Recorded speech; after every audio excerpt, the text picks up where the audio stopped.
नमस्कार, मैं श्रीमती पुष्पवी के। आज हम चंद्रग्रहण से लौटती बेर भाग 3, जिसके कवि केदारनाथ अग्रवाल जी हैं। पिछले वीडियो में हमने देखा कि कवि खेतों में उगने वाली फसल जैसे चना, अलसी, सरसों फसलों का मानवीय रूप दे देते हैं और बहुत ही सुंदर उन्होंने वर्णन किया है। आज के वीडियो में हम अगला पद का अध्ययन करेंगे। और पैरों के तले है एक पोखर, उठ रही है इसमें लहरिया। नील तल में जो उगी है घास भूरी, ले रही है वह भी लहरिया। एक चांदी का बड़ा सा गोल खंभा, आँख को है चकमकाता, है कई पत्थर किनारे, पी रहे चुपचाप पानी। प्यास जाने कब बुझेगी। इस पद का हम शब्दार्थ देखते हैं। पोखर, पोखर माने होता है तालाब। उठ रही इसमें लहरिया, लहरिया माने लहरें। नीचे तल, तल माने होता है सथा या पेंदा। जो उगी है घास भूरी, ले रही है वह भी लहरिया। एक चांदी का बड़ा सा गोल खंभा, आँख को है चकमकाता। चकमकाता माने होता है चुंधिया जाना। है कई पत्थर किनारे, पी रहे चुपचाप पानी, प्यास जाने कब बुझेगी। अब इसका हम भावार्थ देखते हैं। यहाँ पे कवि और पैरों के तले हैं पोखर, तो कवि जिस स्थान पर बैठा है वहीं पास में एक क्या है, तालाब है। और पैरों के तले एक पोखर, तो कवि जिस स्थान पर बैठा है वहीं पास में एक तालाब है। उठ रही इसमें लहरिया, जिसमें हवा के चलने से लहरें उठ रही हैं। नील तल में जो उगी है घास भूरी, तालाब की नीली तली में भूरी घास है उगाई है। नीले तल में जो उगी है घास भूरी, तो तालाब की नीली तली में भूरी घास उगाई है। ले रही वह भी लहरिया, लहरों के साथ वे भी लहरा रही है। फिर है एक चांदी का बड़ा सा गोल खंभा, आँख को है चकमकाता। और उस पानी में सूर्य की परछाई आँखों को क्या कर दे रही है, चुंधिया दे रही है। चकमकाता, तो सूर्य का जो प्रकाश है वो कहाँ पड़ रही है, उसकी परछाई पानी पे पड़ रही है और वह चांदी के बड़े गोल खंभे के समान दिखाई दे रही है। एक चांदी का बड़ा सा गोल खंभा, आँख को है चकमकाता। उस पानी में सूर्य की परछाई आँखों को चुंधिया रही हैं और वह चांदी के बड़े गोल खंभे सा दिखाई दे रही है कई पत्थर किनारे, पी रहे हैं चुपचाप पानी, प्यास जाने कब बुझेगी। तो तालाब के किनारे है पत्थर कई किनारे, तो तालाब के किनारे कई पत्थर चुपचाप पानी पीते हुए दिखाई दे रहे हैं। प्यास जाने कब बुझेगी। तो इन पत्थरों को देखकर कवि सोचता है कि इनकी प्यास कब बुझेगी, क्योंकि ये लंबे समय से क्या है, पानी पी रहे हैं। क्योंकि किनारे में है पत्थर और वो लंबे समय से क्या कर रहे हैं, पानी पी रहे हैं। फिर भी उनको देख के ऐसा लग रहा है, कवि सोचते हैं कि पत्थरों की प्यास कब बुझेगी। अब हम इसके कुछ अभ्यास के प्रश्न देखते हैं। तालाब कहाँ है, तो तालाब कवि जहाँ बैठा है उसके बिल्कुल पास में है। भूरी घास कहाँ उगी है, तो भूरी घास तालाब की तली में उगी है। तालाब के किनारे पत्थर क्या कर रहे हैं, तो तालाब के किनारे अनेक पत्थर पड़े हैं जिन्हें देखकर लगता है कि तालाब पत्थर के किनारे चुपचाप पानी पी रहे हैं। कवि की आंखें क्यों चुंधिया जाती हैं, अगला प्रश्न है।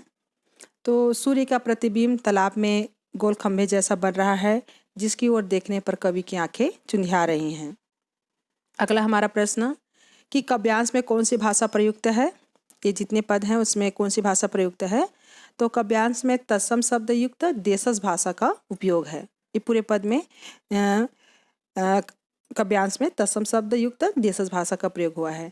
अब देशज भाषा समझ लेते हैं। देशज भाषा क्या है, तो देशज भाषा वे शब्द जिनकी उत्पत्ति क्या मूल का पता न हो परंतु वे प्रचलन में हो, ऐसे शब्द को क्या कहते हैं, देशज शब्द कहते हैं। सामान्य शब्द में समझते हैं कि शब्द आम तौर पर क्षेत्रीय भाषा में प्रयोग किए जाते हैं, वो देशज शब्द होता है। तत्सम, तत्धंसम, उसके समान। आधुनिक भारतीय भाषाओं में प्रयुक्त ऐसे शब्द जिनको संस्कृत के बिना कोई रूप बदले ले लिया गया हो, वह तत्सम शब्द होता है। अब हम अगला पद देखते हैं।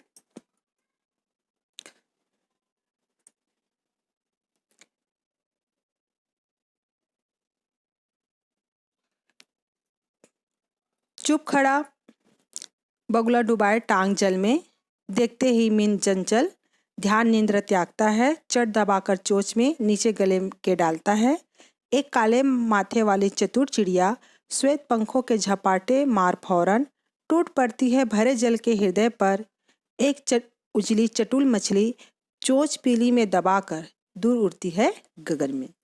अब इसके भी भावार्थ देखते हैं कि चुप खड़ा बगुला डुबाए टांग जल में, देखते ही मीन, मीन माने होता है मछली, मीन माने मछली, चंचल ध्यान निंद्रा त्यागता है। जो मछली की जो प्रवृत्ति होती है वो चंचल होती है, इसलिए मीन चंचल कहा गया है कवि के द्वारा। ध्यान निंद्रा माने ध्यान रूपी नींद, ध्यान निंद्रा, त्यागता त्यागना। चट दबाकर चोंच में, चट माने होता है जल्दी, नीचे गले में डालता है, नीचे गले में डालता है। एक काले माथे, माथे माने होता है मस्तक या माथा, वाले चतुर चिड़िया श्वेत, श्वेत माने सफ़ेद उज्जवल, पंखों के झपाटे मार फौरन टूट पड़ती है भरे जल के हृदय में। भरे जल के हृदय में, तो जल के हृदय पर होता है पानी की सतह पर। एक उजली, उजली माने है चमकती हुई या सफ़ेद, चटुल, चटुल माने चंचल मछली, चोंच पीली में दबाकर दूर उड़ती है गगन। गगन का परिवारची आप जानते ही हैं, आसमान। अब आप इसके भावार्थ देखते हैं कि चुप खड़ा बगुला डुबाए टांग जल में, देखते ही मीन चंचल ध्यान निंद्रा त्यागता है। तो कवि यहाँ पे देखते हैं कि तालाब में एक किनारे बगुला ध्यान की नींद में मग्न है। चुप खड़ा बगुला डुबाए टांग जल में, देखते ही मीन चंचल ध्यान निद्रा त्यागता है। तो कभी वहाँ तालाब में किनारे पे बगुला को ध्यान की नींद में मग्न है, पर उसका ध्यान क्या है, दिखावटी है, क्योंकि वह चंचल मछलियों को देखते ही अपना ध्यान त्याग देता है। चुप खड़ा बगुला डुबाए टांग जल में, देखते ही मीन चंचल ध्यान निद्रा त्यागता है।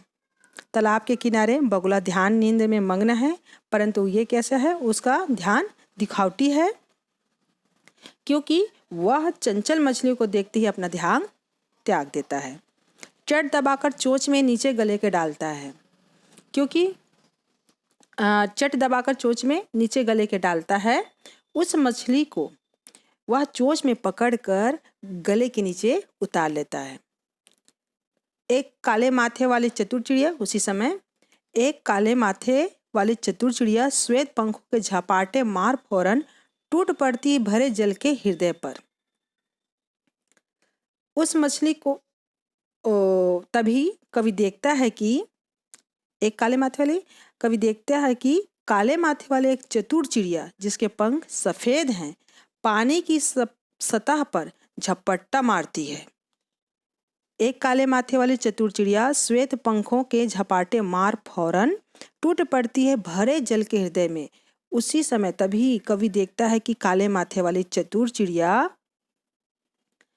जिसके पंख क्या हैं, श्वेत पंख है, श्वेत पंख है, सफ़ेद पंख हैं, और झपाटे मार फौरन पानी की टूट पड़ती है भरे जल के हृदय में।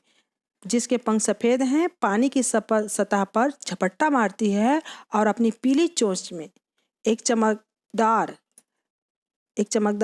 चोंच पीली में दबाकर एक उजली चटुल मछली पानी की सतह पर झपट्टा मारती है और अपनी पीली चोंच पर एक चमकदार चंचल मछली दबाकर आसमान में या आकाश में उड़ जाती है। चोंच पीली में दबाकर दूर उड़ती है गगन में। एक बार और देख लीजिए हैं कि चुप खड़ा बगुला डुबाए टांग जल में, देखते ही मीन चंचल ध्यान निंद्रा त्यागता है, चट दबाकर चोंच में नीचे गले के डालता है।